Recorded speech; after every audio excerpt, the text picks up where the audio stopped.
I'm so proud of my wife and my father for how they've handled all of last year. My children have managed brilliantly as well. Catherine is in remission now. Yes. The cameras were set up. Prince William sat alone in a chair, staring at a piece of paper in his hands. Nobody in the room had ever seen him like this before.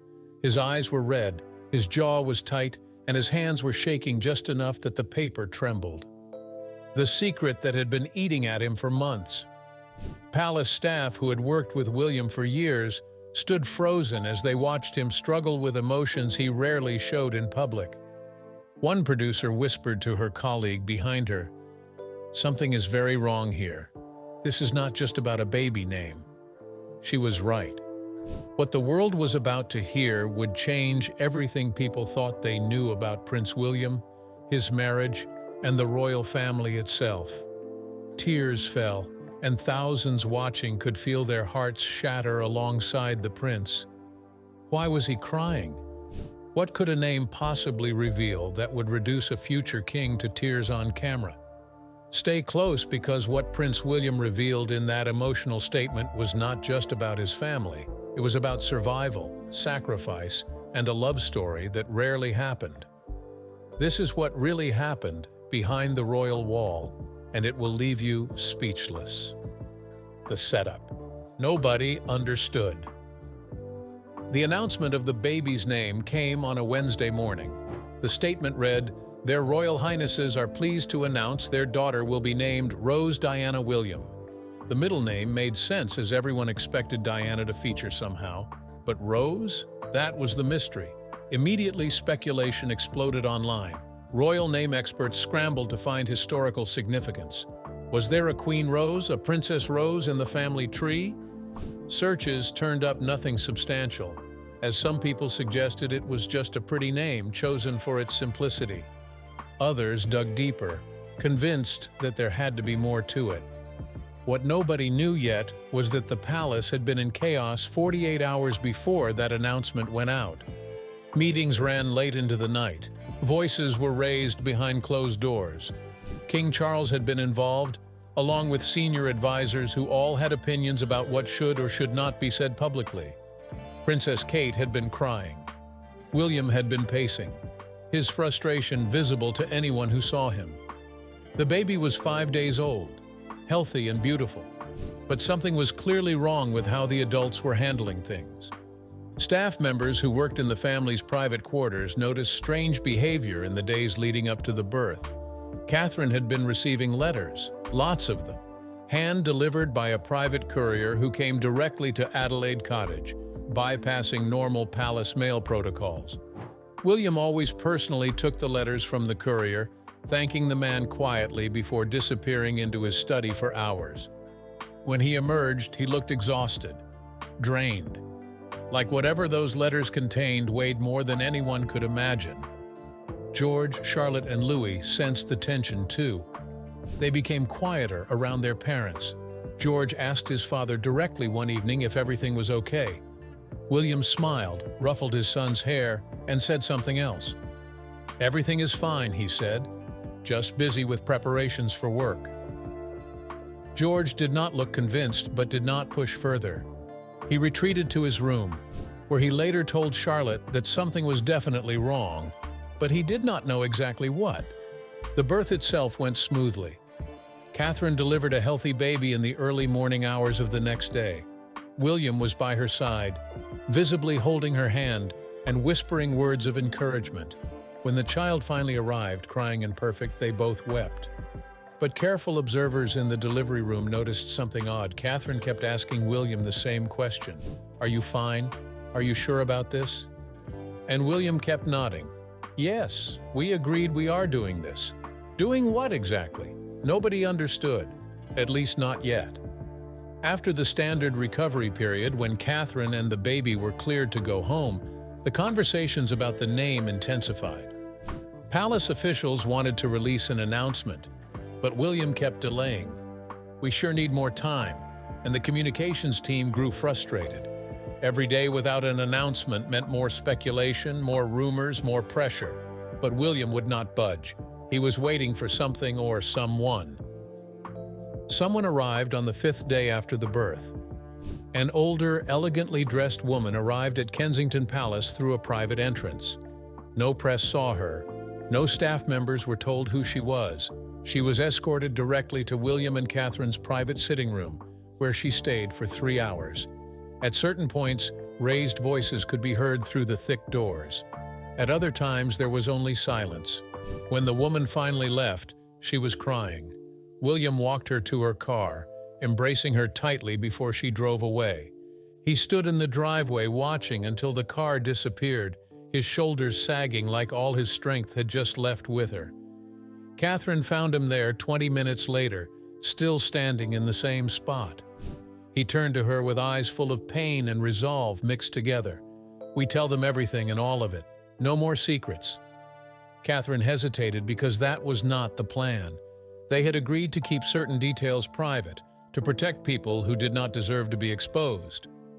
But William shook his head firmly. "If we are going to use that name, people deserve to know why." His wife searched his face, then slowly nodded. "Okay, we tell them." The statement was scheduled for the following day. William would record it himself, speaking directly to the camera, no palace spokesperson to soften his words. Catherine would not appear with him. This was something he needed to do alone. The decision surprised everyone. Royals did not typically do solo emotional reveals, but William insisted that this was his story to tell. The palace machinery kicked into gear. A room was prepared and cameras set up, a single chair positioned with careful lighting. And William sat down to prepare for the hardest speech of his life yet. The recording that changed everything. The production team arrived early to set up equipment. They expected a standard announcement, maybe 5 minutes of William explaining the name choice, perhaps mentioning its significance, keeping things surface level and appropriate.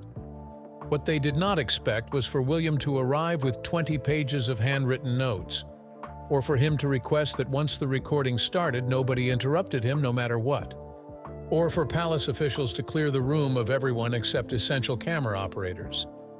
Something big was about to happen. William sat in the chair, adjusted his tie, and stared at the camera lens. He took several deep breaths. A makeup artist approached to powder his face one final time, but he waved her away. "I want people to see me as I am right now. No masks." She backed away, nodding. The director called for quiet on set in 3, 2, 1. The camera's red light blinked on and William began to speak. His voice was steady at first, measured. He thanked people for their congratulations on the birth of his daughter. He mentioned how healthy and beautiful she was, how George, Charlotte, and Louis were thrilled to be big siblings again. Standard material that made the production team relax slightly. Maybe this would be normal after all. Then William's tone shifted. His next words made everyone in the room go completely still. "I want to talk about her name, Rose Diana. The Diana part is obvious to most people because she is named after my mother, a woman I miss every single day of my life. But Rose is different. Rose is the name we chose to honor someone else. Someone who saved my life. Someone without whom I would not be sitting here today. Someone whose story has been kept secret for far too long." William paused, visibly gathering himself. What he said next shocked every person listening. "When I was 23 years old, I tried to take my own life." The words hung in the air like smoke. Nobody moved, and William continued, his voice rougher now. "I was drowning in grief over my mother's demise, struggling with the pressure of my position. I feel trapped in a life I did not choose and could not escape. I felt hopeless.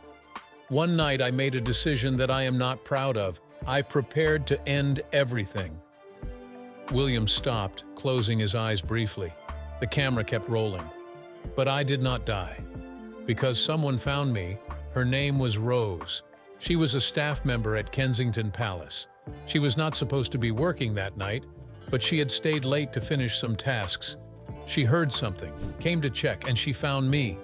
William's voice broke completely. "She saved my life, called for help, stayed with me while I waited for the doctors, held my hand and told me over and over that I mattered, that my life had value, that tomorrow could be better than today." The crew members exchanged shocked glances. This was not in any briefing they had received. William pressed on, tears now flowing freely down his face. Rose could have told the press. She could have sold her story for a large sum of money, but she never did. She signed confidentiality agreements at the palace's insistence and kept my secret for over 15 years. She protected me when I was at my most vulnerable. She asked for nothing in return. William wiped his eyes but did not attempt to hide that he was crying. Recently, Rose became very ill. Terminal illness that doctors say will take her within months.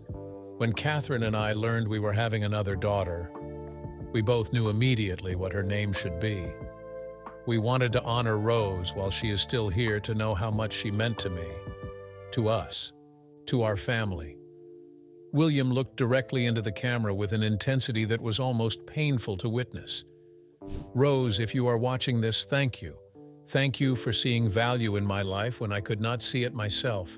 Thank you for your silence and your strength. This baby girl will carry your name forward. And every time someone asks us why we chose it, I will tell them about the woman who saved the future king, not because it was her duty, but because she cared about a broken young man who needed help. The director made a cutting motion, but William kept talking. I am sharing this now because mental health matters. Suicide is not something we should hide or be ashamed of. Because maybe, just maybe, if I am honest about my darkest moment, someone else who is struggling right now will ask for help instead of suffering in silence. My mother spent her life breaking down stigmas around difficult topics. AIDS, landmines, mental illness. I want to continue that work. And I want Rose to know before she leaves this world that her kindness mattered, that she made a difference, and that she will be remembered. William finally stopped talking, and the room stayed silent for a full 30 seconds. Nobody knew what to do or say. The aftermath. Nobody expected. Panic set in immediately after William left. Palace officials who had not been present for the recording were summoned urgently. The footage was reviewed with growing horror. This cannot air. Absolutely not. One senior advisor was almost shouting. Do you understand what he just admitted? The liability alone is catastrophic. Another official disagreed. If we bury this now after he recorded it, the leak will be 10 times worse. We have to get ahead of it. And with that, arguments erupted. Legal teams were called in to assess the risk involved. Communications experts tried to strategize how to handle the inevitable fallout. Catherine was immediately brought into an emergency meeting. She sat calmly while chaos swirled around her, then spoke with quiet authority. The statement airs exactly as William recorded it. She began by saying, "He made this choice deliberately, and I support him completely." The officials protested, but Catherine cut them off. "My husband just shared the most painful moment of his life because he believes it will help others. We are not going to turn that into a scandal by trying to hide it." Release the statement. Today. The finality in her tone left no room for debate. King Charles was informed while traveling abroad for a state visit. His reaction was more measured than others expected. He listened to a description of William's statement, asked a few clarifying questions, then gave his approval too. "My son is braver than I have given him credit for. If this is what he needs to do, support him." The call ended. Charles sat alone in his hotel room for a long time afterwards, processing what he had just learned. His son had tried to die, and he had never known. The guilt of that hit him like a physical blow. The statement was released at 6 in the evening. The palace's official channels simultaneously posted the video. For the first few minutes, the response was muted. People were still watching and still processing. Then the floodgates finally opened. Social media exploded with royal news as it had never before. The video was shared millions of times within the first hour. Hashtags trended instantly. Mental health organizations began issuing statements of support before they had even finished watching. Celebrities shared the video, accompanied by messages of solidarity. News organizations scrambled to cover a story they had never seen coming. Prince William had attempted suicide? A palace employee had saved Prince William.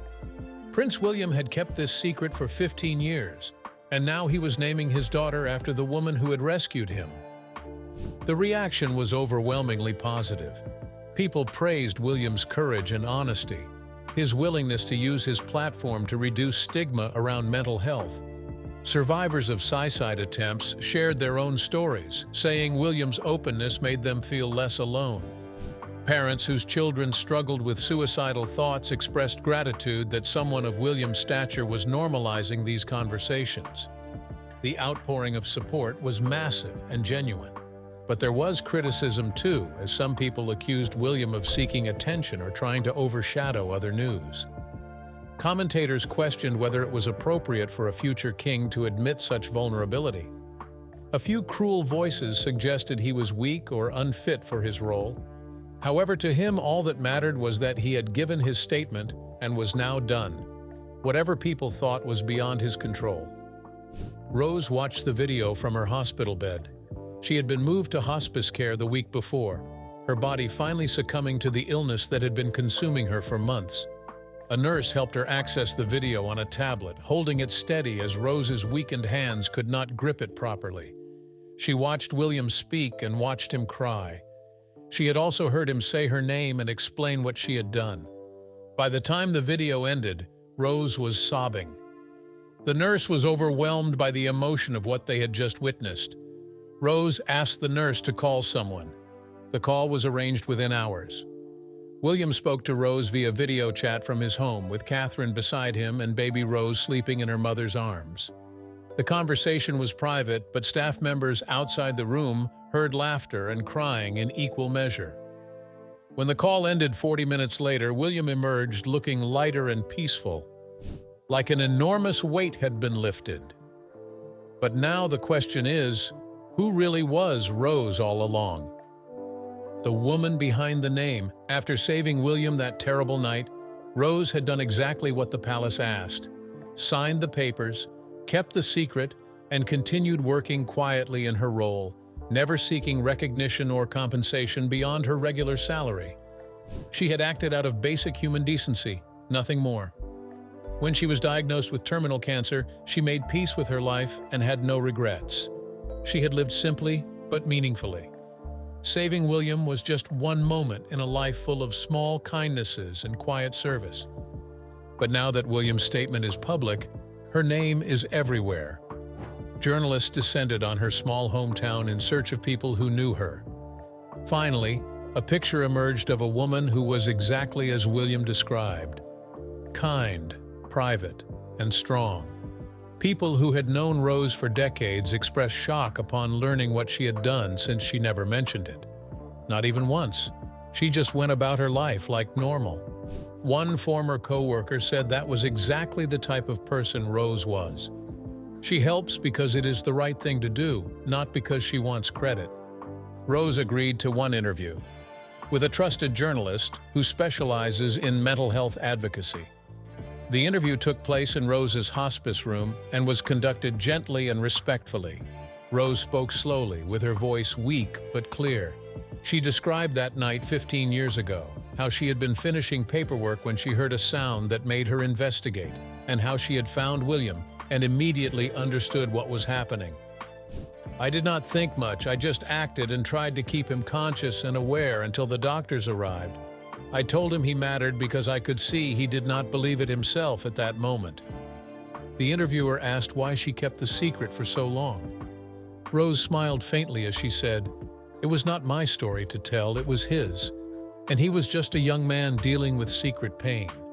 He did not need the whole world knowing his worst moment. Besides," she continued, "mental health struggles are nothing to be ashamed of, but they are private. He deserved to heal without cameras watching." The grace in her answer moved everyone who later watched the interview. When asked about naming the baby after her, Rose's composure cracked and tears filled her eyes. "I never expected anything like this. It is the greatest honor of my life. To know that my small action mattered that much to him, that he remembered me, that he wants his daughter to carry my name." She paused as she struggled with her emotions. "I will not live to see that little girl grow up. But knowing she is out there, carrying my name, giving me a kind of immortality, and it is more than I ever dreamed of. The interview aired 2 days after William's statement. It provided context and confirmation. Rose was real, and her story was real too. The name was not symbolic or metaphorical. It was a direct tribute to a living hero who had saved a life and asked for nothing in return. The interview made Rose briefly famous, though she handled the attention with the same quiet dignity that had defined her entire life.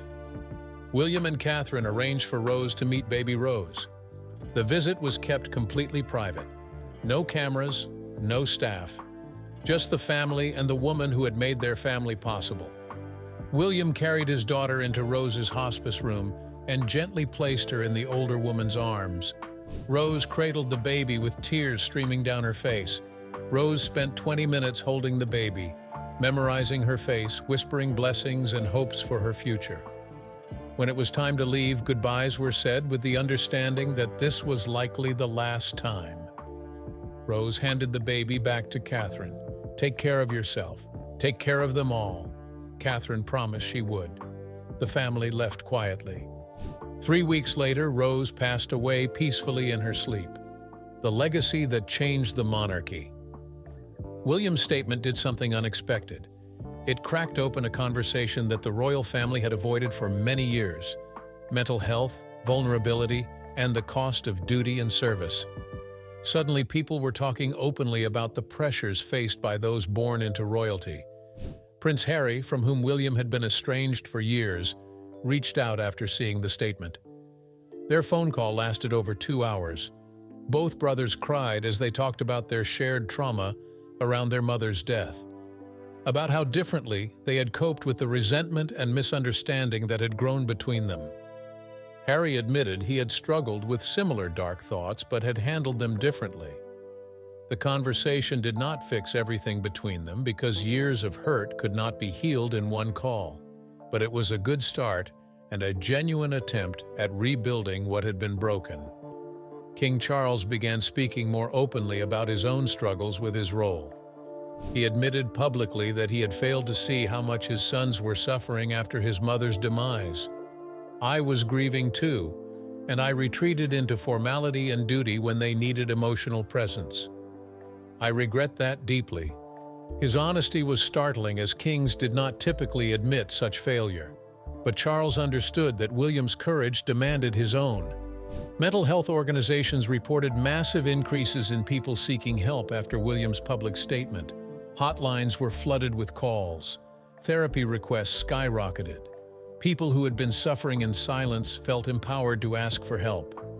If a prince could admit he struggled, maybe they could too. The impact was measurable and significant. William had hoped his openness would help others. The evidence suggested it had. One organization reported a 300% increase in crisis call volume in the week following the statement. Counselors worked overtime. New volunteers were trained.